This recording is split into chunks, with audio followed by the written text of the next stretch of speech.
बाबाजी सद्गुरु दास तुका ओम नमो ज्ञानेश्वरा करुणाकरा दयाळा तुमचा अनुग्रह लाभलो पावन झालो चराचरी श्री गुरुचरण सरोज रज निज मन मुकुरु सुधारी वरणौ रघुबर विमल जसो जोदाय कुबल चार बुद्धिहीन तनु जानिके सुमिरो पवन कुमार बल बुद्धि विद्या देहु मोहि हरहु कलेस विकार जयांची केली स्मरण होय सगळ विद्येचे अधिकरण तेच बंधू श्री चरण श्री गुरूंचे नमस्कारुणी आता विठ्ठल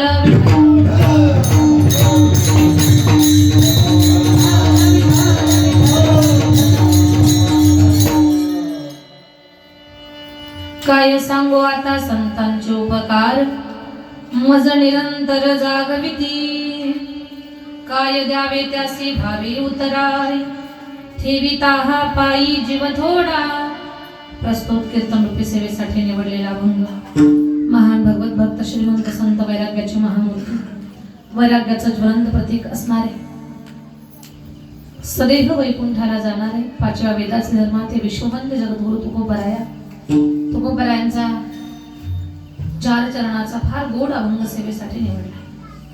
अभंगाकडे वळण्यापूर्वी अल्पसा परिहार द्यायचा। 34 वर्षापासून अखंड हरिनाम सप्ताहाची परंपरा आपल्या या गावामध्ये शेडाळा तालुका आष्टी जिल्हा बीड। भगवान शंकर पार्वती विठ्ठल रुक्मिणी भगवान भैरवनाथ महाराज हनुमान महाराज ब्रह्मीभूत परमपूज्य रघुनाथ महाराज उमरेकर यांच्या संयुक्त प्राण प्रतिष्ठा वर्धापनाच्या निमित्तानं वर्धापन दिनानिमित्तानं ब्रह्मीभूत परमपूज्य रघुनाथ महाराज उमरेकर व हरिभक्त पारायण परमपूज्य पंढरीनाथ महाराज उमरेकर यांच्या आशीर्वादाने हरिभक्त पारायण भागवत महाराज उमरेकर वृद्धेश्वर यांच्या मार्गदर्शनाखाली संपन्न होत असलेला हा अखंड हरिनाम सप्ताह आहे। ज्ञानेश्वरी पारायण आणि संत चरित्र कथा प्रवक्ते आदरणीय हरिभक्त पारायण भागवत महाराज उमरेकर श्री क्षेत्र वृद्धेश्वर निवासी तिथे आहे आणि पारायण नेतृत्व किसन महाराज पाठक यांच्याकडे आहे। सर्व अतिशय गोड नियोजन आहे। आपल्या छोट्याशा गावामध्ये खूप चांगल्या पद्धतीने थाटातला सप्ताह शेडाळ्यामध्ये पाहायला मिळतो ही आनंदाची गोष्ट आहे। आपण ग्रामस्थ मंडळीने मला फोनवरती संपर्क केला आणि ही कीर्तनाची सेवा माझ्याकडे दिली। खरं पाहता शेडाळ्यामध्ये आम्ही पहिल्यांदाच कीर्तनासाठी येतोय, पण शेडाळ्यातली साक्षी मस्के, तुमचं नाव नाही ना? अंबादास भाऊंची ती मुलगी मागच्या 2 वर्षापासून आपल्याकडे आहे आणि तिचंही पहिल्या दिवशी कीर्तन झालं। मला वाटतं 3 मस्के आहेत त्याच्यात कीर्तन।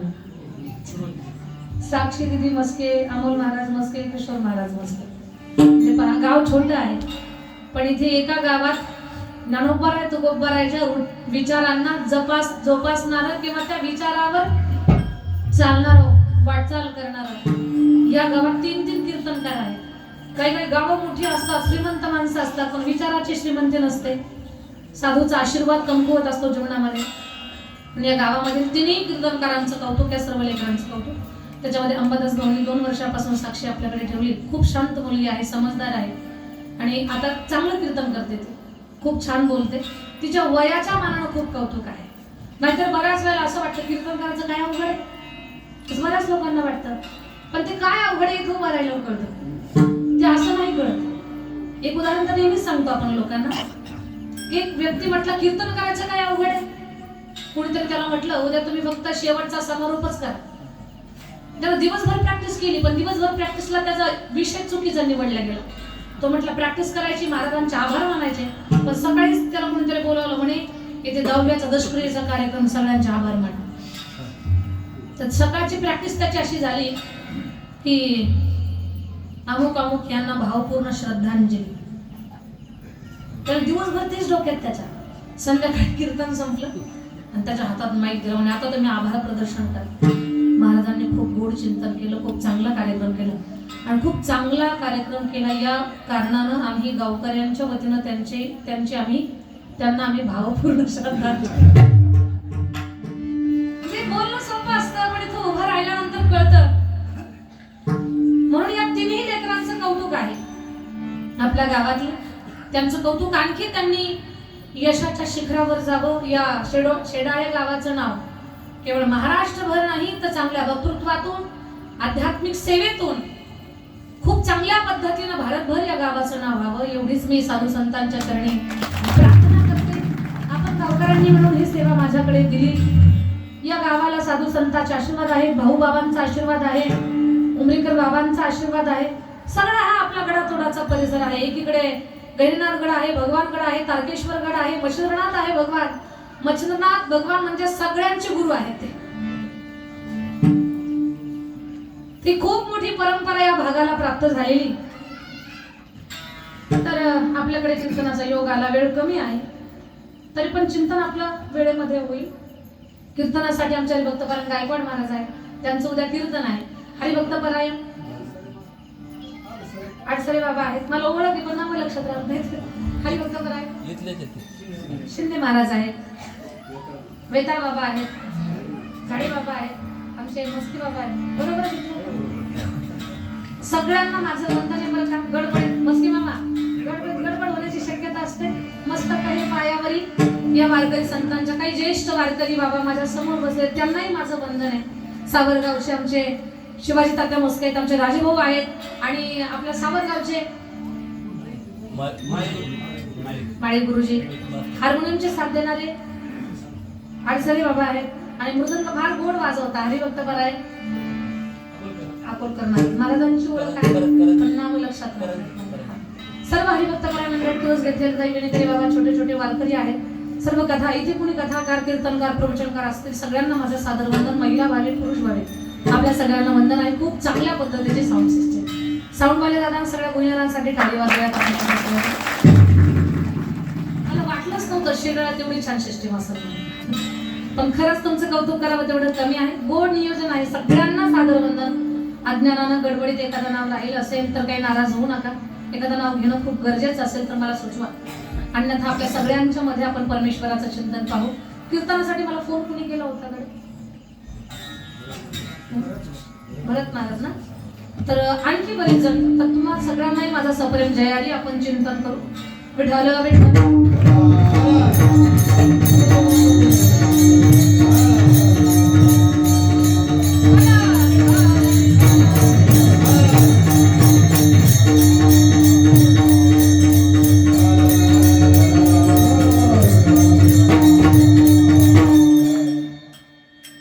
भगवान महादेवाचा हा शिवरात्रीचा महापर्व काळ आहे.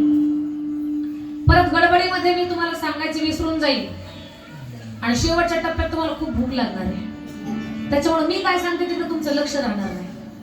सुरुवातीलाच काही महत्वाच्या गोष्टी सांगून देते.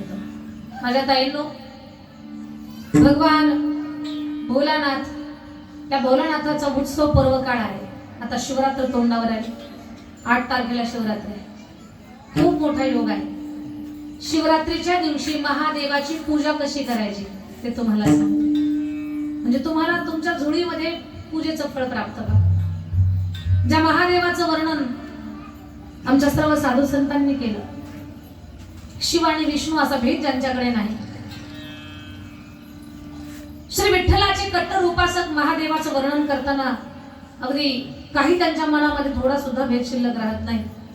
शिव भोळा चक्रवर्ती, त्याचे पाय माझे चित्ती, वाचे वदता शिवनाम तयान बाधित रोधता. हे ताकदीनं समाजासमोर मांडणारे सगळे आमचे संत देवादेवामध्ये भेद करत नाही. हरिहरा भेद, हरिहरा भेद,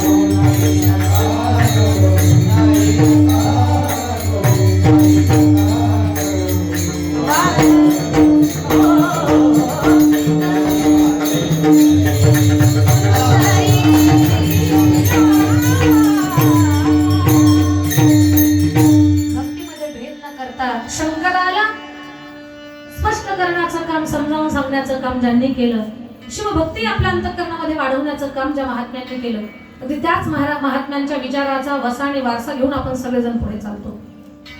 तर आपण महादेवाची पूजा शिवरात्रीच्या दिवशी कशी करायची? शेडाळा झोपल्या का? लक्ष देऊ नका, अजिबात दुर्लक्ष करू नका, थोडं सुद्धा चुकू नका. आता तुम्हाला सांगते, पूर्व दिशा कुणीकडे? सूर्य पण कुठे बघा, इकडनं ना. कोणत्याही महादेवाच्या मंदिरात जा, शिवलिंग असं असतं बा. उत्तर दिशेला, इकडे उत्तरेकडे ज्याला म्हणजे पाणी पडतं, ही दक्षिण बाजू, ही पूर्व दिशा, ही पश्चिम दिशा, हे शिवलिंग आहे. पूजा कशी करायची ते कान देऊ नाही का? आणि इकडे पहा, मोबाईलकडे आपण इथे प्रतिकात्मक मांडलेलं आहे की शिवलिंग आहे. पूजा करायला बसताना इथे बसायचं, दक्षिणेकडे पाठ, उत्तरेकडे तोंड, इथे बसायचं. सगळ्यात पहिले पाणी या बाजूला घालायचं. ही जी बाजू आहे ना, या बाजूला पाणी घालायचं सगळ्यात अगोदर. हे गणपती बाप्पांचं स्थान आहे, दिसलं? ही कड इकडची, हे गणपती बाप्पांचं स्थान आहे. नंतर तुम्हाला ह्या कडेला पाणी घालायचं, इकडच्या. म्हणजे तुम्ही इथे बसला, अगोदर उजव्या हाताला पाणी घालायचं, नंतर डाव्या भागाला.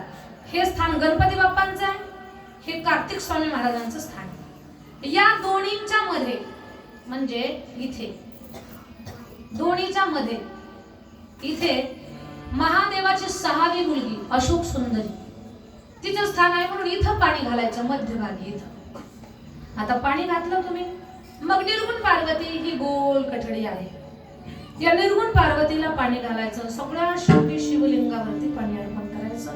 थोडंसं पाणी नंदी महाराजांच्या उजव्या पायावर, उरलेलं पाणी वरच्या गंगाहळीमध्ये किंवा जलधारीमध्ये असेल तर, नसेल तर हे असं. पहिले गणपती बाप्पांना पाणी, नंतर कार्तिक स्वामीला पाणी, मधल्या अशोक सुंदरीला पाणी, पूर्ण निर्गुण पार्वतीला, नंतर शिवलिंगाला. हे पाणी तुम्हाला अशा पद्धतीने महादेवाला शिवरात्रीच्या दिवशी घालायचं आहे. आणि श्री शिवाय नमस्तुभ्यम किंवा ओम नमः शिवाय या बीज मंत्राचा जाप करायचा आहे. ओम नमः शिवाय शिव महापुराणामध्ये सांगितलंय, ओम नमः शिवाय या मंत्राचा जर जप केला तर ब्रह्म हत्याधिक पातकांचा नाश होतो. एवढा त्या मंत्राचा महिमा आहे. महादेवाला पाणी घालायचं. तसं तर सांगते मी तुम्हाला, रोजच महादेवाला पाणी घाला. आणि महादेवाला पाणी घालताना दिवसाचे 4 प्रहर, रात्रीचे 4 प्रहर, शिवरात्रीच्या दिवशी जर आपण 8 प्रहर महादेवाला पाणी घातलं तर त्याच्यापेक्षा आपल्या जीवनातला सोन्याचा कोणताच दिवस नाही. 3 तासाचा एक प्रहर असतो. सकाळी सूर्याचं पहिलं किरण जेव्हा पृथ्वीवरती पडतं तेव्हा पहिल्या प्रहराला चालू होतं.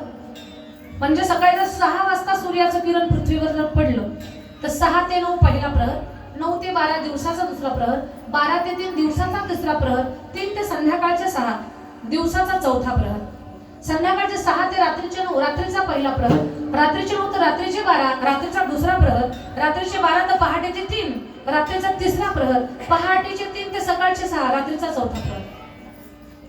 रात्रीचे 4 प्रहर शिवरात्रीला पूजा करावी. नाही जमलं तर सायंकाळचा जो आहे ना प्रदोष काल, त्या वेळेमध्ये शिवपूजन करावं. त्याही वेळेला शक्य नाही झालं, पहाटे ब्रह्ममुहूर्तावरती शिवपूजन करावं. भगवान भोलेनाथ प्रसन्न होतात.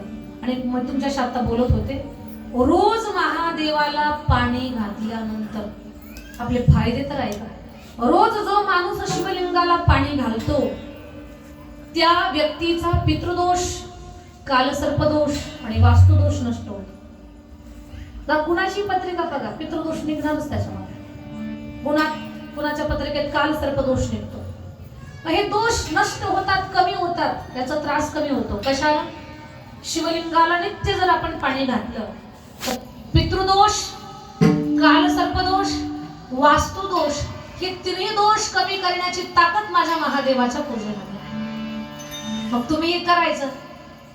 काही म्हणतात दीदी आम्हाला आंघोळ नाही, कधी कधी कापसाच्या दिवसात आठवडा आंघोळ आम्हाला भेटत नाही, कुठे महादेवाला पाणी घालत बसा.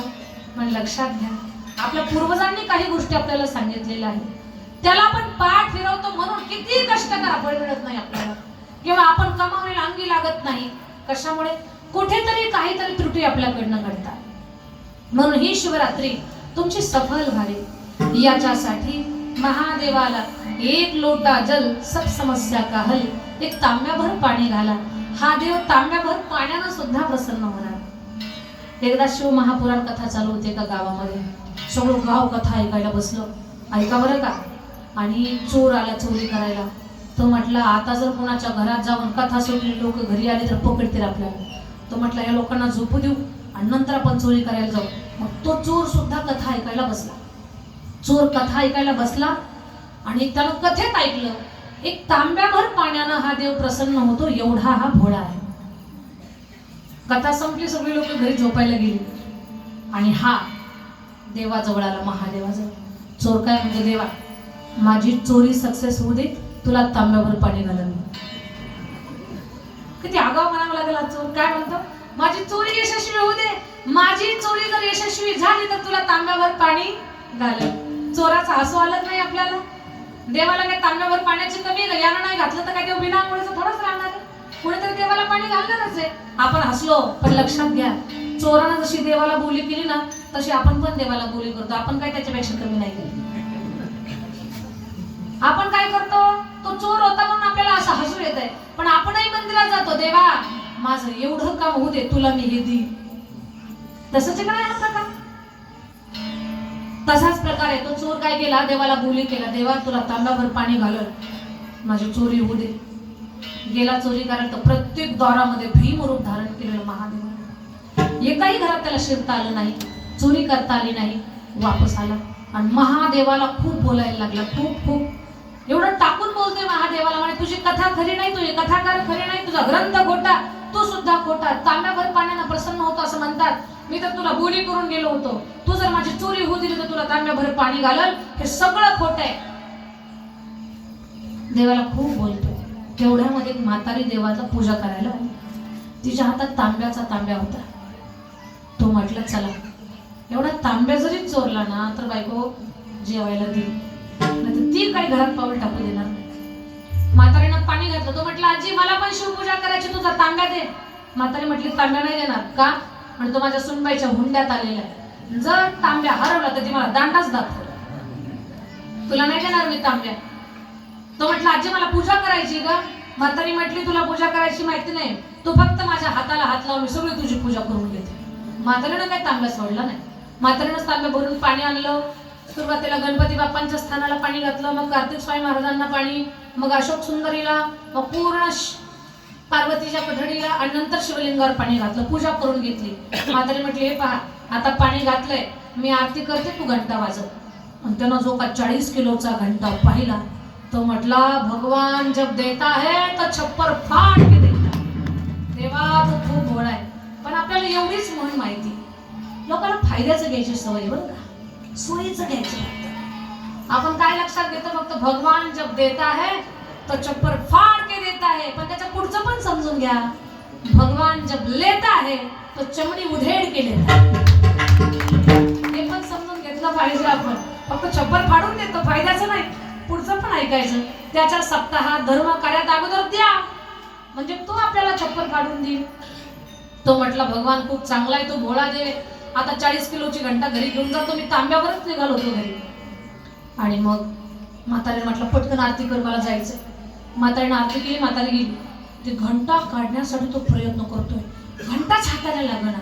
शेवटी शिवलिंगावर चढला आणि घंटाला जो लटकला तो घंटा घन घन वाजली आणि डमरूधारी बाबा तिथे प्रगट झाले. भगवान भोलेनाथ, भोलेनाथ प्रगट झाले. भोलेनाथाला पाहुणे घाबरले. आता वाटलं हा बाबा त्रिशूलच मारणार आपल्याला. भोलेनाथ म्हणतात घाबरू नको, तुला काय पाहिजे ते माग. हा, मी चोरी करायला आलो बाबा, तुम्ही मला द्यायला लागला. अरे म्हणे तुझ्यासारखा भक्तच नाही. म्हणे कसं काय? कुणी मला मेवा मिठाई केळी प्रसाद वाहत, पण तू तर एवढा अद्भुत आहे, तू तर तुझं शरीरच मला वाहिलं. ही दोन्ही पाय देऊन उभं राहिलो होतं शिवलिंगावर. तर भगवान भोलेनाथ म्हणतात तू जे दिलं ते कुणीच देऊ शकत नाही, तू तर पूर्ण शरीरच मला अर्पण केलं, तुझ्यासारखा भक्तच नाही, सांग तुला काय पाहिजे. हे एवढं विचित्र होतं चोर. ते म्हटलं भोलेनाथ मी मागतो पण बायकोला विचारून येतो. घरी गेलं विचारायला. भोलेनाथ म्हटलं ठीक आहे तू विचारून ये. तेवढ्यात माता पार्वती आली. म्हणे शिवजी तो चोर आहे, तो काही जास्त मागेल देऊ नका, एका वरदानापेक्षा जास्त द्यायचं नाही, तुम्ही जर जास्त दिलं तर तुमची माझी गाठ आहे. पुन्हा माता पार्वती अदृश्य झाल्या. शिवजी चोर आला. भोलेनाथ 3 वरदान पाहिजे. काय पाहिजे? म्हणे माझ्या पत्नीला संतान, मला धन आणि आईला डोळे. शिवजी म्हटले बघ 3 देणार नाही, एकच वरदान मागायचं. भोलेनाथ 3 पैकी एक जरी कमी असलं ना वरदान, माझी बायको मला घरात नाही घेणार हो, 3 पण वरदान द्या. शिवजी म्हटले तुझी बायको तुला घरात घेणार नाही, पण तुला जर 3 वरदान दिले तर माझी पार्वती मला कैलासात देईल. तू एकच मागायचं वरदान. नाही भोलेनाथ 3 द्या. अजिबात नाही, एकच वरदान. ठीक आहे. त्यानं थोडा विचार केला. चतुर होता चोर. तो म्हटलं भगवान एकच वरदान द्या. हा म्हणे माग. म्हणे मेरी माता सोने के महलों में देखे पोता. मेरी माता म्हणजे त्याची आई, सोने के महलों में म्हणजे सोन्याचं महल, त्याच्यात तिनं नातू पाहू दे, देखे पोता. माझ्या आईनं सोन्याच्या महलात नातू पाहावा, असं त्यानं एकाच वाक्यात 3 वरदान मागितले. भोलेनाथ बोलले तथास्तु. याला वरदान भेटलं. हे गेलं. शिवजी आले. पार्वती तू सांगितलं तसा चोर होता ग, 3 वरदान मागत होता, पण तुम्हाला वेळेस सांगितलं ते बरं झालं. माता म्हटलं काय काय मागितलं त्यानं? म्हणे अगोदर काय मागितलं? बायकोला मुलगा, त्याला धन आणि त्याच्या आईला डोळे. तुम्ही काय केलं? अजिबात दिले नाही पार्वती. मग नंतर एकच वरदान मागितलं त्यानं आणि मी त्याला एकच वरदान दिलं. म्हणे काय मागितलं नंतर? शिवजी म्हटले तो असं म्हटला मेरी माता सोने के महलों में देखे पोता. तुम्ही काय केलं? तथास्तु. माता पार्वती म्हटला भोलेनाथ किती भोळे आहात, त्यांना पहिले 3 सेपरेट मागितले होते वरदान, तुम्ही नाही देत म्हटलं एकातच 3 मागितले. सारी जग का है ओ रखवाला, सारी जग का है ओ रखवाला, हाँ मेरा भोला है जग से निराला. भोला भोला भोला भोला भोला भोला भोला.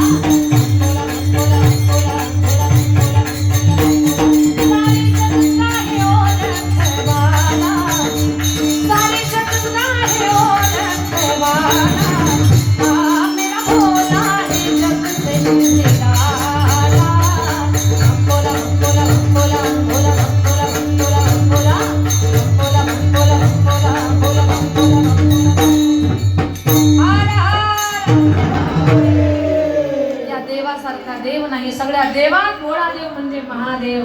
सगळ्या देवांचा देव महादेव, काळाचाही काळ महाकाळ असा माझा महादेव. त्याची महाशिवरात्री आता समोर आलेली आहे आणि त्या शिवरात्रीला आता सांगितलं तशा पद्धतीने शिवपूजन करा. 11 वेळा श्री शिवाय नमस्तुभ्यम किंवा ओम नमः शिवायचा 21 वेळा 1000 वेळा तुम्हाला जसा जमेल तसे उच्चार करा. आणि महादेवाला बेलाचं पान वाहताना असं नाही वाहायचं, असं वाहा, पालथं घाला शिवपिंडीवरती. आणि प्रत्येक पानावर जर राम लाल चंदनानं राम राम राम लिहून जर तुम्ही बेलाचं पान वाहिलं तर एक पान वाहिलं तर 100 पानं वाहिल्याचं पुण्य तुम्हाला मिळेल. हे ग्रंथात वाचलंय, संतांच्या तोंडून ऐकलंय. आणि जेव्हा 2017ला मी काशीला गेले होते तेव्हा माझ्या डोळ्यानं भस्मारतीच्या वेळेला मी पाहिले. म्हणून महादेवाला बेलपान वाहताना उलट पहा, राम राम राम राम लिहा. आता काही म्हाताऱ्या माणसांना झाडावर चढता येत नाही बेलाची पानं काढायला, का चढता येत नाही ना? विनेकरी बाबा, बेलाच्या झाडावर चढता येईल का? चढता येईल बाबा? कोणत्या गावचे आहेत तुम्ही? म्हणूनच चढता येईल. अजून आपल्या करतात बरं ठीक आहे बाबा, तुम्हाला चढता येईल हो, पण काही खूप म्हातारी माणसं हात पाय त्यांचं खरं नाही काय, मग त्यांना बेलाच्या झाडावर चढता येत नाही. मग त्यांनी काय करायचं? अगोदरच कुणी करायचं, ज्यांना झाडावर चढता येत नाही, ज्यांना पुरं पैसे देत नाही, त्यांनी काय करायचं? महादेवाच्या मंदिरात जायचं, अगोदरच बेलाचं पान जे वाहिलं ना ते काढून घ्यायचं, त्याला पाण्यात म्हणजे पाण्यानं स्वच्छ करायचं आणि शिवलिंगावरती अर्पण करायचं. काही गडबड झाली का? नाही नाही, आदल्या दिवशी तोडायचं, आदल्या दिवशी तोडायचं. तर काय करायचं? मग ते बेलाचं पान असं पाण्याचा स्पर्श झाला का? मग पाण्याचा स्पर्श झाला ना ते बेलपान नवीन होतंय तयार. मग ते नवीन बेलपान तुम्ही असं त्याला नाविन्य प्राप्त होतं, तुम्ही ते शिवलिंगावरती अर्पण करू शकता. शिवलिंगावरती तुम्ही अर्पण करू शकता. हे शिवरात्रीच्या दिवशी करायचंय. बेलासाठी भांडणं घेऊ नका. ज्यांचे हातपाय स्ट्रॉंग आहेत, ज्यांच्याकडे पैसे आहेत, त्यांनी हा प्रयोग करायचा नाही. ज्यांना अनुकूलता नाही त्या लोकांसाठी सांगितलं. असो, माझ्या भोलेनाथा संदर्भात हा जो महत्वाचा जो विषय आहे की जो मला सांगणं फार गरजेचं वाटलं ते सांगितलं. आता आपण तुकोबारायांच्या अभंगावर चिंतन करण्याचा प्रयत्न करू. विठ्ठल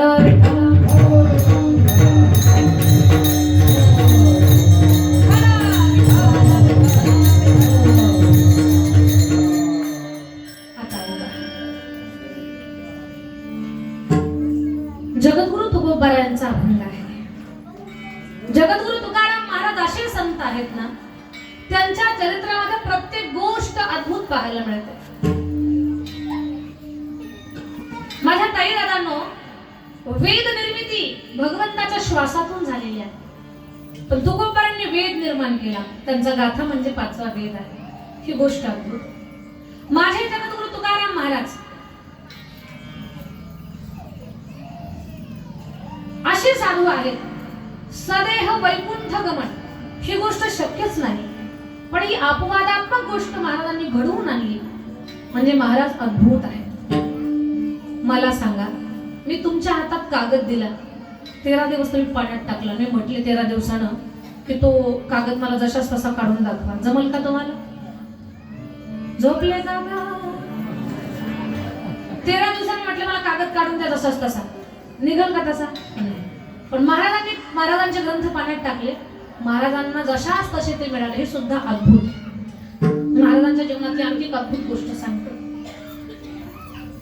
जगद्गुरु तुकोबाराया यांचं वर्णन, यांचं कौतुक सज्जनानं, संतांनी, साधूनं, मित्रांना करावं, त्यांना मानणाऱ्या लोकांनी करावं, नवल नाही.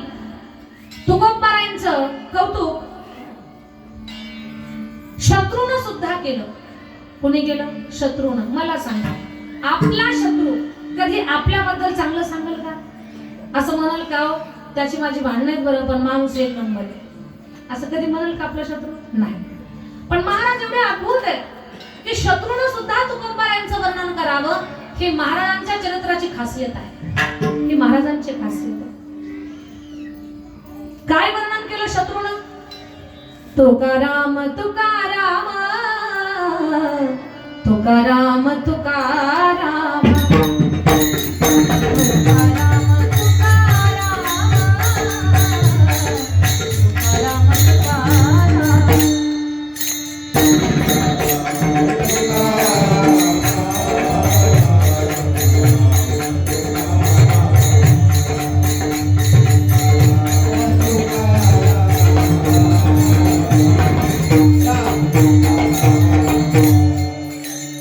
नाद घेता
शत्रूंना